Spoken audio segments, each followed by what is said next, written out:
Always follow the money. That's what I always say. You always follow the money. Yeah. This is Follow the Money with Mitch Moss and Pauly Howard on VSiN. Here we go. Welcome in. It is Follow the Money on VSiN, the Sports Betting Network. Mitch Moss along with Pauly Howard. We are live in downtown Las Vegas from the Circa Resort and Casino. Football season is here, baby. We are loaded today for the next 3 hours.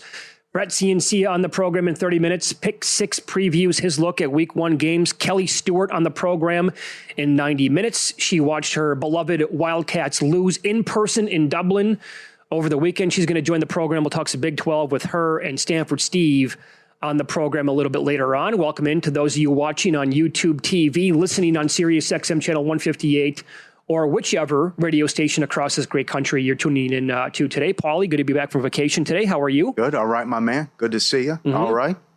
Feeling good? Okay, so we are officially back when we run pitch play in the rain from the 1 yard line. Not quite. Yeah. So that, and also we are back. Here we are. We talk about it all off season. It's like we grind through the golf and baseball, and we're like, let's hit the fast forward button to football. Let's get it here. We finally do. Everybody stoked for Farmageddon. And Pauly, 3 minutes into the game, a kid for K-State decides, you know what? I know the heat's coming on me right now. I have like 3 guys within 2 yards of me, but I'm going to try to field this punt at my 8-yard line. That too. And it's just like, what are we doing here? And then you fast forward to the Hawaii game and their first kickoff that they were going to return. A fair catch. Let me grab it at the 1 yard line. Result, touchdown goes the other way. One play later on, you're like, yeah, it's very early for a lot of these teams. But you can expect a lot of this crap probably early on. Mm-hmm. Yeah. It was sloppy early on, but it was a great way to start the season. And we saw a lot of miscues, and Frank Reich lost his mind. Oh, boy, did he ever. Yep, Stanford should have won that game, but we had everything early on. And we also had a huge, almost had a huge upset as UNLV was on the road. I couldn't believe it. We were on the air, I don't know what, Thursday or Friday, and the line 26.5 up to 30.5, and it wouldn't stop. Mm-hmm. And here they are. They almost lose the game as a 30-point favorite. Well, they allowed that many yards per play. They allowed more than 500 yards on defense, and they also had 4 interceptions on defense. Yeah. So think about everything that took place against a team that they're favored by, taking money, like you said, up to 30-plus points before the game kicked off as a favorite, and it was a total abomination for the defense. So that is certainly something that you want to make note of. And you fast forward their opponent now this coming week, Sam Houston, also in action. Right. They actually look good offensively. I was surprised. Had a couple of nice runs. Yeah. Also a scoop and score. Eventually could not cover against Western Kentucky. But my biggest takeaway was, oh my God, UNLV is going to be playing in shootouts here at the beginning of the year. Like every game. Offensively, they're going to be fine. But defensively, to allow that to Idaho State, let's like circle that. And I know the total moved in this game. For UNLV and Sam Houston State, it bumped up a little bit from the opening number, but I still think it's maybe a little bit too low. How much do you penalize the team, right? How much do you adjust the power rating? Or just say it's one game, it happens, you're going to get weird results? Because UNLV was docked and penalized. They're down to 10.5 in that game. Mm-hmm. You pointed out the move on the total and what happened in the Hawaii game. I mean, Hawaii did not look good at all, even though they got the win. But good job by Brad Powers, who said that game was going to move. And now that's up to 8. Is that 18 now? Well, in the summertime, Arizona was 10.5. Right. And he said, get on that because it's going to go up. And there's no real end in sight for Hawaii playing against Arizona this week. And I think rightfully so. You're spot on with that. They never should have won the game. Good for them. They did. And I got to be honest. I mean, I watched a lot of the coverage from Tim Murray, Matt Humans, and the entire crew out in Honolulu. It was spectacular. Mm-hmm. Tip of the cap to everybody involved there for Tim and Matt to pull that off and the entire network to go out there. And there they are at the Sheraton on Waikiki Beach doing the show on Saturday. And they kept panning to that shot, showing the entire area. I mean, just absolutely phenomenal. Best backdrop ever. No kidding. The history of the company. 17.5 out there now. 17.5 on the game. Yeah. So I totally agree with the line move. Now, 17.5 might be a little bit It might be a little bit too high. But again, keep this in mind that Stanford had in this game, they had a 20-play, 85-yard touchdown drive. It took up almost 10 minutes of game time. They ran the ball on 15 of those 20 plays. They got the ball right back, 4 plays, 61 yards. They ran the ball 3 times. Took 6 minutes off the clock. They were up 20-17. At that point, Frank Reich decides, you know what? I'm going to change up the game plan right now. We're not going to run it. They threw it on 3 of their final 4 snaps INT, 3 and out. That's how you lost the game. Mm-hmm. Why aren't you calling timeouts at the end either? Of course. What was that all about? And it was just Stanford fans losing their minds. Why are you holding on to them? Yeah, but that's I know that doesn't make any sense. But also that's one Hawaii had to have. I mean, that's like their big Super Bowl. You're on national TV on these CBS. Everyone's watching. You haven't beat a Power 4 opponent since 2019. Got to win that game. Well, and I think for people who bet Stanford's win total over, you had to have that one too. Yeah, because there's a real chance they're awful. Yeah. And Frank Reich, was just completely out of touch in the game. And I used to like Frank Reich with the Colts. Maybe he'll turn it around with Stanford. I don't know. Their quarterback play is absolutely atrocious. Yes, he was bad. He's so bad. Yes, he was. Yeah. And that INT was just like the icing on the cake for that. But, their win total was 3.5. And if you bet that one over, you had to bank that one, I think. So how are they going to win 4 games? That's a terrible football team that we're looking at right there. Yeah. And I honestly don't think Hawaii's much better. Yeah. What does it say about the rest of the Mountain West, though? If UNLV is supposed to be one of the better teams to challenge Boise, San Jose State maybe? This could be a cakewalk for Boise, and Nevada's terrible. UNLV has some issues. They lost so many guys. Mullen kept repeating that. Mm-hmm. Hawaii didn't look good. San Jose State might be improved, and it could, but you're running out of teams that can challenge. And Fresno didn't look good either. So we're running out of teams here that could push Boise in the conference. And as I said to Brad Powers, if not Boise, who gets that playoff spot? I don't know, but it's set up beautifully for Boise, and it's a big one Thursday for them to start out. Well, to your point, and I know, a lot of future talk here in the network for the last couple of months, and a lot of people don't like to tie up money when it's odds-on favorite for 3 or 4 months. To your point, what's Boise State? Fast forward here for a second. Get to that date when they're playing in the Mountain West Conference title game.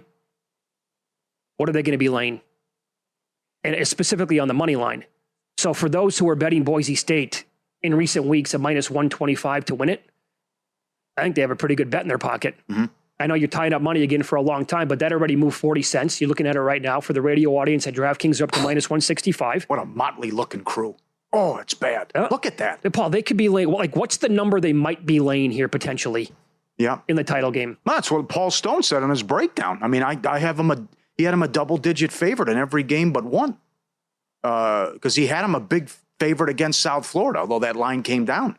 But how he power rates him, he has him a double-digit favorite in every game but the Notre Dame, and he has him a 3-touchdown favorite in half the games. Yeah. So that's assuming it's San Jose State, double digits. If not, if it's UNLV or somebody, look at that. If UNLV's the third choice and they looked like that, okay. Fresno didn't look good. Colorado State, please forget about it.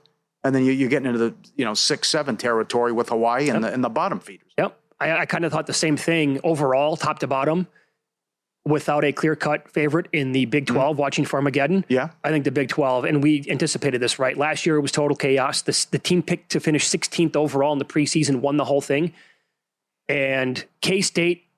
When you look at the offense, yards per play, it was 6.7 to 4.2. They were much better offensively than Iowa State. They outgained him 383 to 313. Third down percentage, 38% to 21%, all in favor of Kansas State. My takeaway was that conference is going to be completely up for grabs, but also from Iowa State standpoint, that is going to be a team that I want to circle when they're specifically an underdog and maybe looking at unders throughout. They had 35 dropbacks in the game. 26 came with 2 tight ends, 4 dropbacks with 3 tight ends in the game. 13 of their 27 targets went to tight ends or running backs. So they're keeping it congested there at the line. They're not going to be explosive. They're not going to produce a lot of big plays this year. What they want to do is have a lot of second and short and third and manageable. And they're also going to eat a lot of clock. K-State only ran 57 plays. That was it. So I think that's a team that will control clock. Yeah. The other team's not going to have a lot of plays overall. And I expect them to have like really low totals throughout. Now they might, against inferior competition, I can see them steamrolling them. But against teams that are like kind of pick 'em or within like a 3 or to 6 point spread, I think it's going to be like a college basketball team where they control the pace. Okay. I thought that was a good job by Campbell going for it, 4th and short there. So, excellent play call. And that was very important. The kid ruled down at the 1 as well. That worked out. They did the right thing. Take the knee, game's over, go home. They're actually fortunate because you don't want them to score. Yeah. You still give them a chance if you score the touchdown. Yeah. But then it also puts it over the total. So everything was on the line there. All right, it's here. College football and good games on Thursday. NFL right around the corner. Get our college football and NFL betting guides. Our second guide coming out, updated version NFL soon. Team previews, power ratings, betting systems, new bets, best bets. The morning email from Bill 80, every best bet, every host, every guest. Nigel's on fire in soccer. How about that? The betting splits, market insights, dog videos, full access to vsins.com tools and pro systems. You'll love the prop analyzer. $9.99. Jump on board. vsin.com/subscribe. Get it now. Yeah, good feeling to always have that early game back on Saturday, regardless of who is playing, regardless of the possible conditions that are going to present itself, like over in Dublin. But just to finally be here now and get to week one coming up with some of these marquee games. The schedule this coming week is awesome. Oh, 3 top 10 matchups? Yeah. And then we got the hoodie a week from tonight? Sure. We got everything. Gotta love this. It's going to happen. It's been happening for a long time in college football, but it's only going to continue to go down this path where they give us all these top 10 matchups in week one. Mm-hmm. So it's Follow the Money here on VSiN, the Sports Betting Network. Up next, we will dive into week one games that we have on the betting board. Now, I made a bet on a game today that I'm going to tell you about. I missed the best number that was available yesterday, and watching the odds screen, it flashed for, I don't know, maybe 5 minutes the way it felt. That number's long gone, and I think the number that I bet today might be going bye-bye as well. We'll tell you about that game and other week one marquee matchups coming up here on VSiN.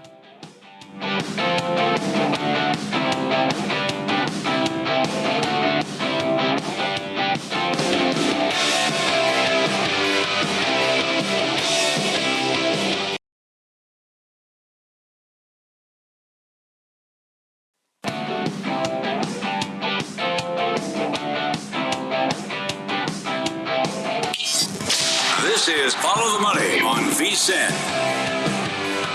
Good to have you on board here on a Monday. More college football here as Brett Ciancia joins the program. Pick 6 College Football Preview Magazine does a great job with that. Has for many, many years now. And pick6previews.com is the website, and he is on the Progressive Guest Line. Brett, good afternoon. Thanks for the time today. How are you? Hey, doing great, guys. Thanks for having me on. It's the best time of year here. We're going to kick off week one. Can't wait to get the season started. Let's start here. Previous segment, I was telling the audience how I bet LSU +4 yesterday briefly on one of my apps.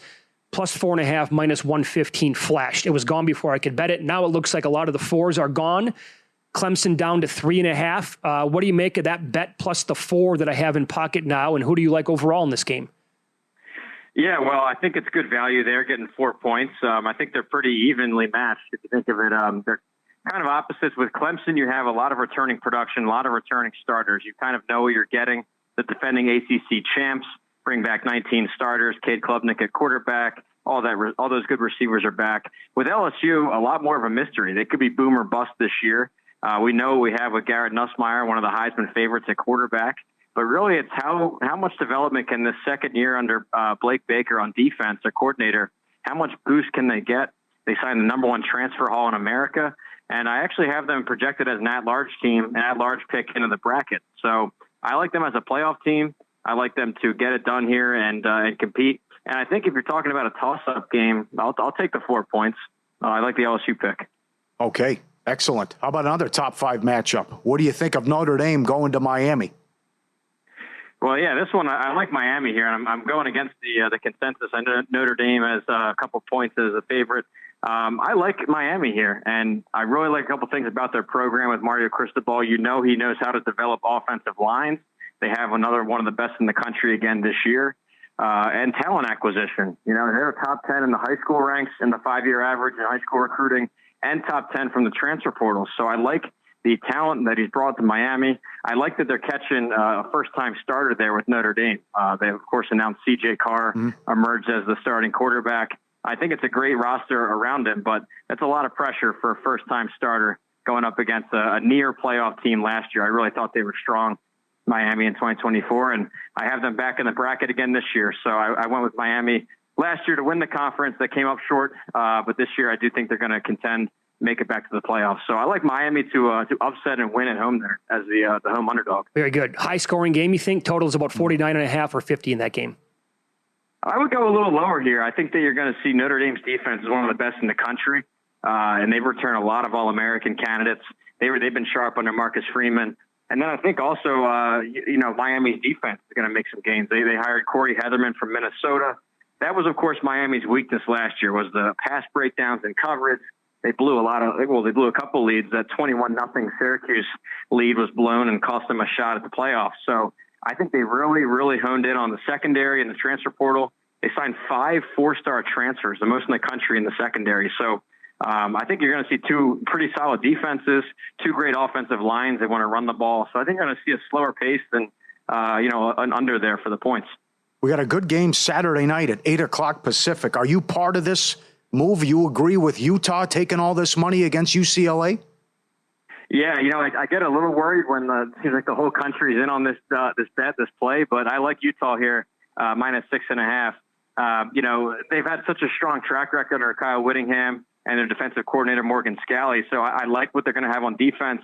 The offense has had the worst injuries I've ever seen in my life. 2023, the injury bug was incredible. Last year, their starting quarterback, Cam Rising, he got tossed into the Gatorade coolers, jammed his hand up, and then they were on to their 5th quarterback at some points in the year. So anyway, a healthier Utah team, a brand new looking offense with this New Mexico dynamic rushing attack. They brought coordinator and quarterback over. I like this Utah team. I have them ranked in my preseason magazine. The AP, the coaches, I think are all missing this team in their top 25. So I like Utah. UCLA, I know they signed the headliner with Nico, but otherwise, a lot of their starters were poached by the transfer portal and higher bidders at other schools. So I saw a lot of talent drained away from UCLA. So I'm going Utah here. There's no home field advantage either, guys, in that empty Rose Bowl. It's going to be all red anyway. So I think Utah wins it by more than a touchdown. All right, very good. How about Thursday night? Now, this game is in Arrowhead. Another season with Matt Rule now, number 3 in Lincoln with the Cornhuskers, and more hype this year than I think his previous 2 years. Win total 7.5, juice to the over. They're taking on a Cincinnati team, and Nebraska here. And this is going to be, again, littered with Cornhusker fans, but they're laying 6.5. What do you make of that number? Yeah, I've heard the estimates as high as 90% Nebraska tickets being sold. So it might as well be, Memorial Stadium down there at Arrowhead. But so Nebraska is one of these preseason teams every year. The hype train starts going. And I think they've been under their win total for almost a decade straight. You're going all the way back to the Mike Riley years. The Scott Frost teams underperformed every year. And so far under Matt Rule, I mean, they got back to bowl season, but there's still a lot of games to be had. Here's why I think it'll be different, at least in the opening game. I think what they did to support their 5-star quarterback, Dylan Raiola, was excellent in the transfer portal. They brought in 2 starting receivers, Dane Key from Kentucky and Isaiah Hunter from Cal. And then 2 starting offensive linemen off of other great teams, with Spindler from Notre Dame's great offensive line and Elijah Pritchett coming from Alabama. So I think they put some pieces around their 5-star gem at quarterback. He's in his 2nd season as a starter. I think they're going to go. They're going to cover this 6.5 spread, and I think they're going to hit that 7.5 win total. It's a very manageable schedule. They just got to take care of business. How about Monday night? Nothing but anti-Belichick and pro-TCU. In some spots, it opened 3. Carolina favored, and now TCU's 3.5. What do you think of not only this game, but Belichick's North Carolina tenure? Yeah, the Belichick story, one of the biggest of the offseason, and I'm just actually more interested in it high level. I think that by UNC bringing in all this financial investment, I think they're really showing they're serious for the future of football, maybe even trying to angle for an SEC or Big Ten bid in the coming years. Yeah. So I think big picture, it's fascinating to see UNC waking up the sleeping giant that they call themselves. But as it goes for 2025, it's such a mystery of a team. You got 70 new players coming to Chapel Hill, obviously new coordinators with the head coach. But here's the thing, very manageable schedule for UNC and one of the best ACC draws out there. And a lot of one-score games in that conference. You just know that a Belichick team is going to be disciplined. They're not going to shoot themselves in the foot, with procedure penalties or shotgun at the goal line, stuff like this that just start to lose games. He's going to win a lot of one-score games. So, but here we are with Monday night. I like TCU. I've been high on them all summer. I got to talk to Sonny Dykes, and a lot of talent at TCU. I think they're going to win it. Bro, we know at least a handful of people who are like ultra high on Alabama this year. I'm talking about like not only to make the playoffs, but to win the whole thing. And they're laying a huge number, basically 2 touchdowns on the road in Tallahassee. And this is Saturday afternoon. Do you like them? Do you think they take the Seminoles out to the woodshed here? Yeah, I think they do, and I agree with some of that hype. I mean, I had them number 4 in the country in my preseason magazine. I have them playing Texas and Atlanta for the SEC title game. I know a lot have Georgia. I like Alabama this year, big picture, with Caleb DeBoer hiring his ace coordinator, Ryan Grubb. This combo together has been excellent all across college football. They got to choose their quarterback this year amongst a trio of 5-stars.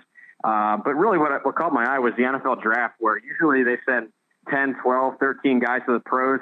A lot of guys that could have gone pro came back to Tuscaloosa. So you have a very veteran defense, a lot of future pro players.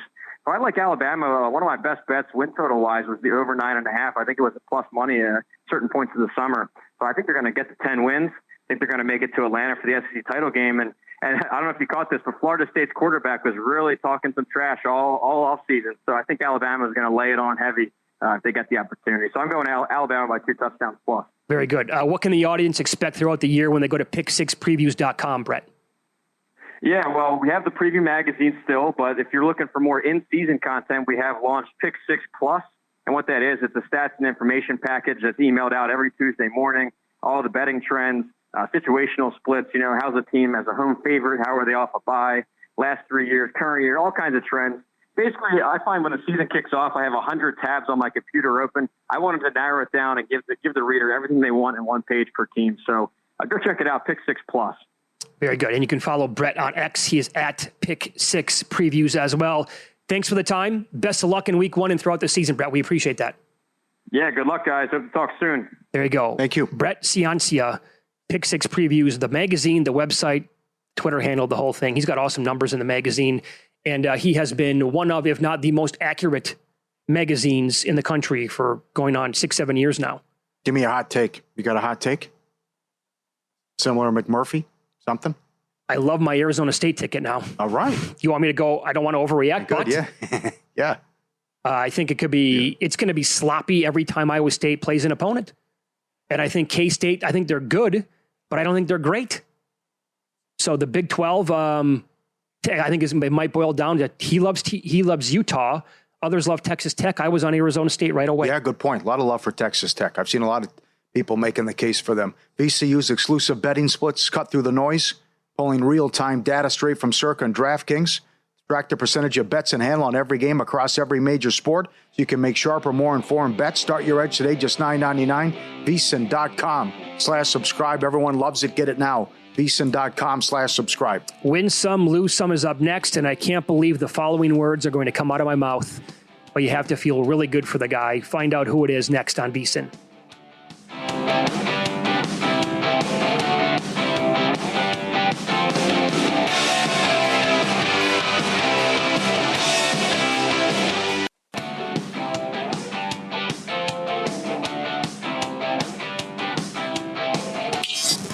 This is Follow the Money on VSiN. It's going to be here on a Monday with week 0 in the books. Week 1 now on tap, and we head out here to the Progressive Guest Line as Kelly Stewart joins the program as she is on the Progressive Guest Line. You know her probably a little bit better as Kelly in Vegas. Good afternoon, Kelly. Thanks for the time today. How are you? Hey guys, I'm doing all right. Outside of not having my luggage from Ireland, I'd say today was a success. No jet lag. Feel like $1 million. I'm ready for college football week 1. You still don't have the luggage.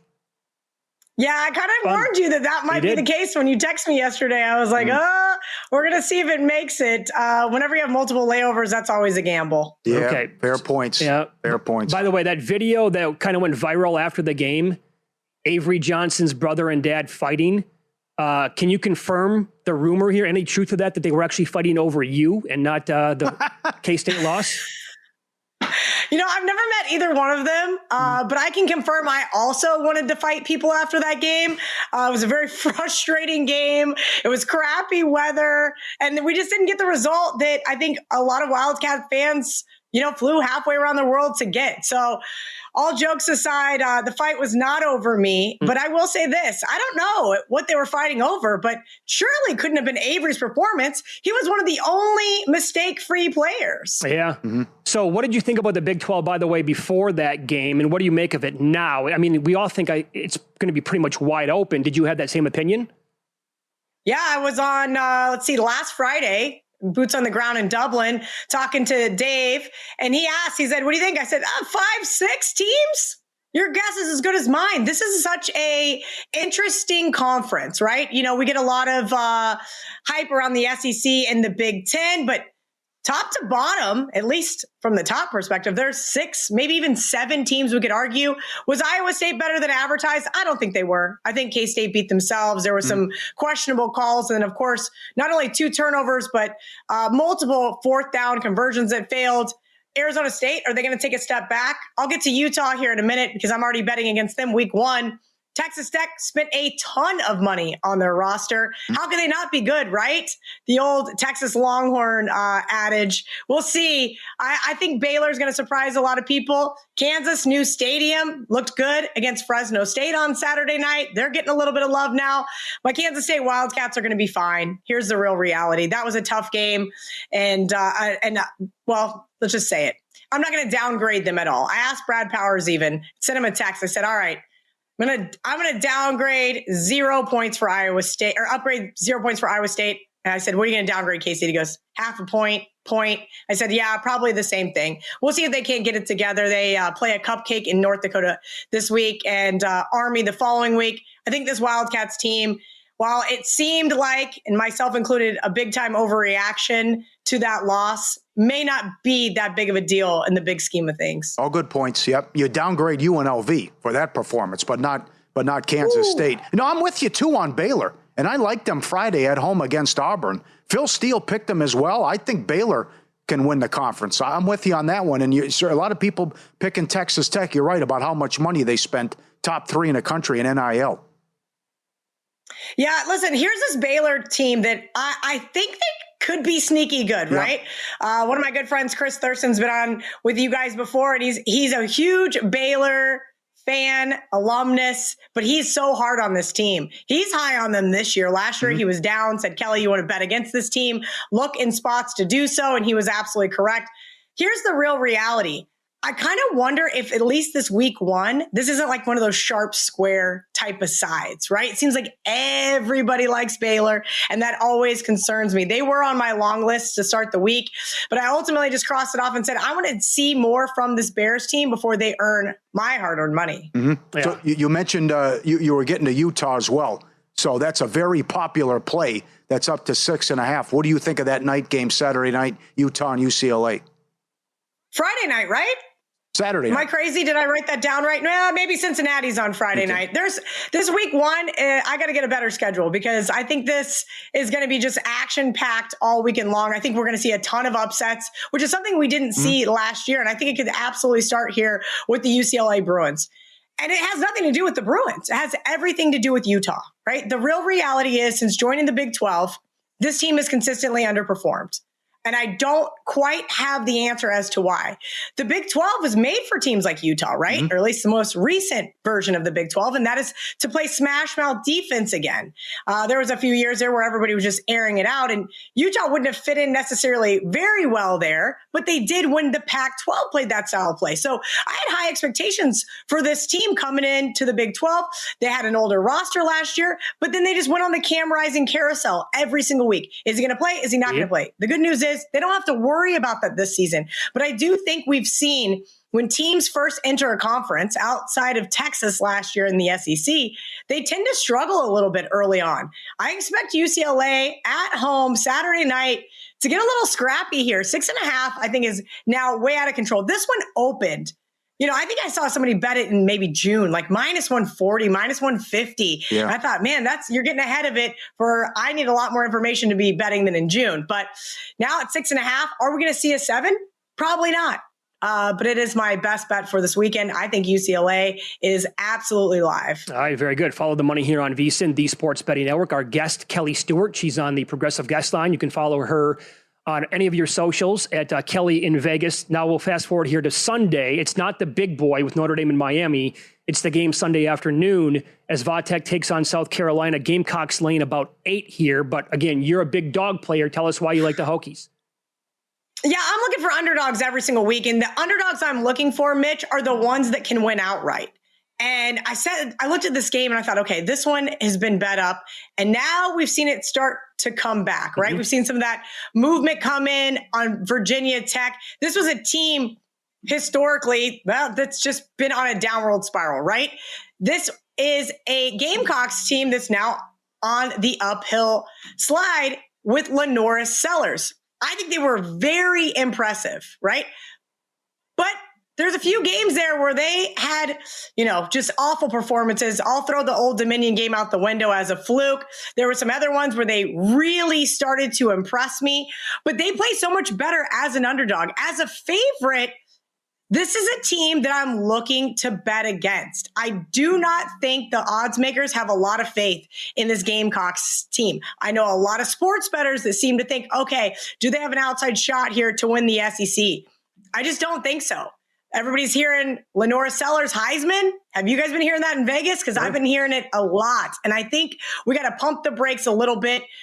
Again, I'm looking for underdogs that can win outright. This is going to be really tough for Virginia Tech to go into Columbia and get the outright win. But I think Virginia Tech is going to be better than advertised, at least in terms of how they finished last year, just a lowly 6-7. One team just getting a little too much love here. So I'll take the other side. All right. Has the number moved too much as Toledo takes on Kentucky? Wildcats open up, 11.5 in the game? That's down to like 7.5 or 8 right now.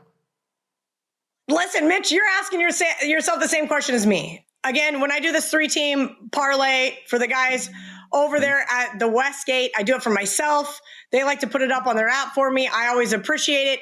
I have not won a parlay in the last 2 seasons. I hit 2 back-to-back when I was with Barstool, and it has been painful ever since. I've hit 2 and 3 so many times. So now that I've got 2 games I really like this weekend, I've been trying hard to find that third. Is it Toledo? Is it Northwestern? Is it UTEP? There's a lot of these dogs that are just on that fringe. I really want to like Toledo here. They've won their last 3 games outright as an underdog.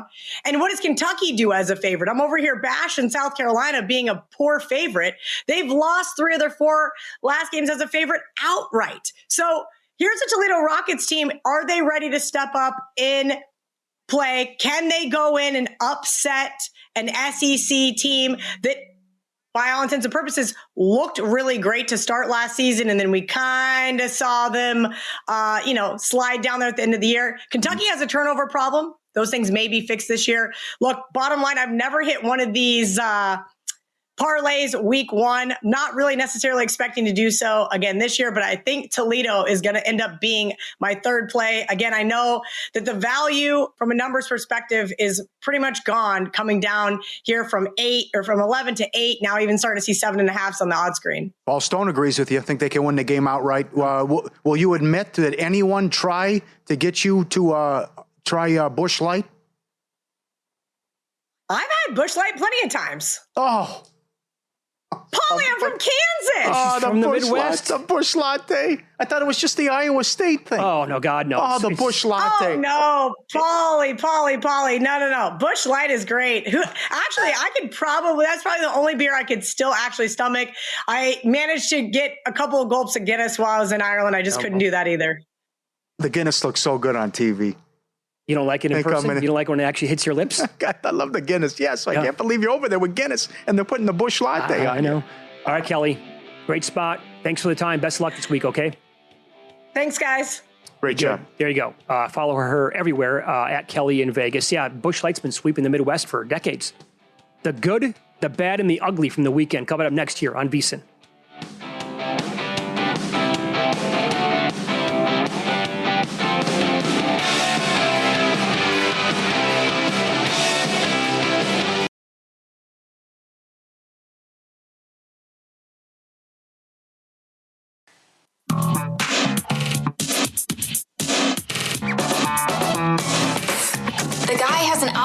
To determine the winner of any given college basketball game. Someone gives you 10,000 to 1 on anything. You take it. I bet you $20 I can get you gambling before the end of the day. No way. I'll give you 3 to 1 odds. Nope. 5 to 1. Nope. 10 to 1. You're on. All right. Need more of those. That was something Saturday afternoon. Ravens money line 30-3.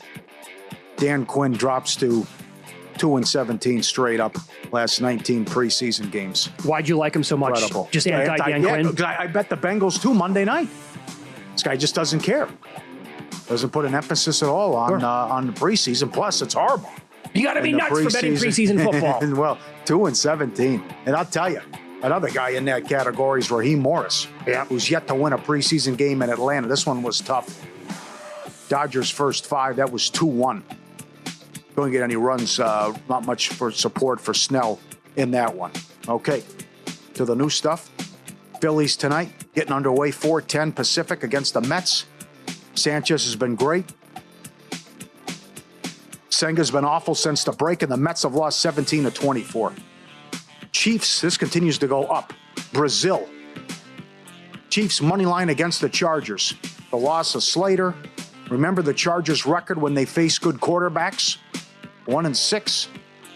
And Mahomes finds a way to beat the Chargers. I think they'll do it Friday night on YouTube in Brazil. We have an update, by the way, that people might be pissed off about on YouTube TV. Okay. Can we talk about this? Our show's on YouTube TV, but you want to right now? Go ahead. Fox and YouTube are in a carriage dispute ahead of the college football season. Are you kidding? The deadline to reach an agreement is Wednesday at 5 o'clock Eastern. Auburn at Baylor, Texas, Ohio State could be impacted. Just reporting the news. That's all I'm doing. Yeah. This also is flipped. Angel Reese, tough one the other day. She had 11 points and then sat the first 6 minutes of the fourth quarter. Ridiculous. But she's on an 8-1 under run now with her rebounds. She's been great with the points. The rebounds have been going under 8 of the last 9. And guess what? They're playing Cardasco major minutes. And it's Asia Wilson tonight. I don't think those rebounds are going to be there. Not to mention they could get run out against the hottest team in the WNBA, the Aces. Double-digit favorites on the road have won 10 in a row. Why? How do you go from 100-1 to 2-1 in 2 weeks? Here's how. 36-13, 19-13, 32-12, 34-8, 30-16, 17-16, 32-20, 29-12, 27-7. That's Wilson for the Aces. I wonder how many people actually have her at 100 or in that neighborhood, because there was no reason to bet her. But then it also coincided with Collier going down and getting injured. Yeah. So this all happened at the same exact time. Yeah. So it was a perfect storm. When did Collier get hurt? August 2nd, I believe. She twisted her ankle, by the way, I think it was a blowout win over the Aces, actually. So the game before, Wilson went for 34-10. So if you're thinking, hey, okay, Collier's out now, but I don't think anyone saw this coming. That they also won 10 games in a row. No. Now all of a sudden it's like, are they a title contender? Are the Fever going to miss the playoffs? Oh, boy. That could happen. Mike Palm says yes. And I have to take the Royals tonight, $1.30 against the White Sox. They're only 3 back of the Mariners. They're on a 20-3 run against the White Sox. Witt owns Chicago. You want to get involved with his props. But more so, Smith has been awful since the break. And an ERA of 7. Going back. So I'll trust Cameron and the Royals to get it done against the White Sox. All right, best of luck, Pauly. This goes back to before I was on vacation. Packers +6 against the Colts. Got there. LaFleur won it again. Outright. Right? Yeah, outright. Every time after a loss, they've been great. The Raiders-49ers game actually went over. I don't want to relive it too much because it's been 10 days, but nine field goals in that game. Never in doubt. Including the one at the gun to go over 40.5. Earlier today, live on the show, gave out Liverpool, Newcastle over 4.5 at 2-1. That got there. Baseball going all the way back. Alcantara got me with the outs. That was against the Red Sox, I believe. Yeah. When he was gold in that game. Yeah. And the Diamondbacks, it was a parlay that I played. Those parlays will come back and bite you. I had them team total over 5.5 with Gordon over 3.5 runs combined +115. That was no good. So why would I be betting more parlays? I'll tell you in a second. But I'm on LSU +4 against Clemson. I liked them. Anyway, I saw yesterday one book flashed 4.5 for a minute, went to bet it, no longer there. Now the 4s are mostly gone. You can still grab them at some spots, but Clemson's down to 3.5. I'll take the 4. I love Nussmeier. I know Brian Kelly. You love Nussmeier? Oh, he's, projected to be a top 5, top 10 pick. He was making a run for the Heisman last year. Well, talk to me in April. And trust me, he might be a third rounder. Yeah, I know. Right? So this is part of a hedge of my Brewers ticket at 14-1 for most wins in August. The Phillies are 2 games back of the Brewers right now. They start a 3-game set with the Mets tonight. You like Sanchez, you bet them. I'm betting the Phillies to win this series at even money. Did that earlier at Caesars. And hopefully they can win that. And the Brewers will still win the most wins in August. That'd be a nice kind of middle, I guess, to hit. And here are 2 more parlays that I've added. These are not easy.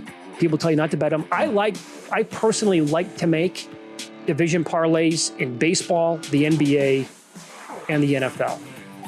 So here are 2 that I'm doing this year in the NFL. Did them just yesterday at FanDuel. The Ravens to win the AFC North. Look, if the Bengals defense gets me, or a 40-plus-year-old Aaron Rodgers gets me in that division, I think the Ravens are probably the best team in the NFL.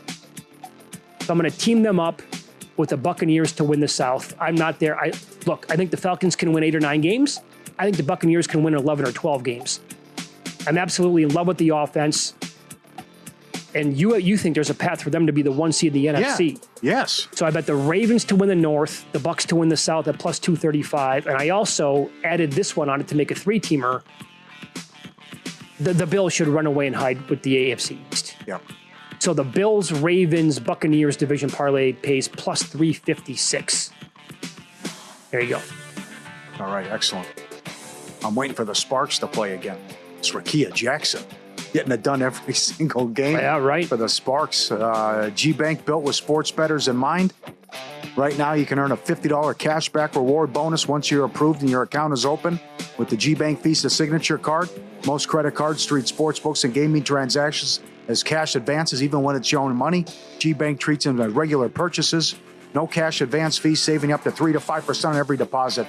You'll earn 1% cash back on all eligible sportsbook and gaming transactions and 2% cash back on everything else you buy. Apply now. VSiN.com/GBank. VSiN.com/GBank. We announced the new lineup here for the football season at VSiN earlier this morning. You can go check it out on Twitter at VSiN Live. It's also on the website at VSiN.com. We are involved because we're going to be doing mornings again during the football season on Sundays. So at 9 a.m. Eastern time, 6 a.m. out here on the West Coast. It's not going to be called Follow the Money, though. It's going to be a tailgate show, getting you ready for all the games. It's going to be like, look, stuff is coming up right now. We have games kicking off like in 2 hours, in 90 minutes, in an hour. And we're going to keep track of all the inactives. We're going to keep track of all the players who are going to be deemed active, even though we thought that they might not be playing. All the breaking news as it happens. Hell, you're going to wake up early on Sunday morning, and you're probably going to miss stuff after you went to bed on Saturday night that's announced. Mm-hmm. So we're also going to have Dr. David Chow on after the inactives are announced. He'll break it down, tell you what it all means. Warren Sharp's going to be on the show twice every single week. And we're also going to have John Hansen on, the guru, who started his show again today, Fantasy Points, Prop Points, right here on VSiN. And so he's been in the industry for many, many, many years. He's awesome at it. So I can't wait, Pauly. Our alarms are going to go off early again, but I don't care. It's going to be a great show. Can't wait. Yeah. And when we got games going on as well. Amari Cooper with the Raiders, as you mentioned, on the day that Jacoby Myers requests a trade. How about that, yeah? Well, wants an extension, making $10 million this year. Hendrickson, deal done. Gets a raise in Cincinnati, mixing out the first 4 games. And what is Kellen Moore thinking about? Name a starting quarterback already. There's only one guy that you can name. His name is not Spencer Rattler. Yeah. He cannot be the starting quarterback. Oh, they're going to be bad. Yeah. Ooh, it's going to be some outfit in New Orleans. Following us, Tim Murray is going to be hosting VSiN Primetime for 4 hours. And a tip of the cap to Tim, to his producer Justin, to Matt Humans. Yeah. I thought the shows over the weekend, and they were both awesome, getting ready for the Hawaii game. But on Saturday, when they did it from the Sheraton there in Waikiki, and the backdrop and the scenes that they had, to put that all together and go there, it's one of the highlights of, in my opinion, of the 8.5 years that VSiN's been on the air. So great job by Timmy, by Matty Ice, by Justin, everybody else on the crew involved in putting those broadcasts on. And now Tim's back. How about that for a team player from Hawaii to do the show tonight? And then Hawaii covered. Yeah, got the job done. Even better. Cashing Out follows with Dustin. Great job. Dustin's now hosting for 3 hours every single night. Wake up early tomorrow with VSiN by the Bucks. Good luck tonight.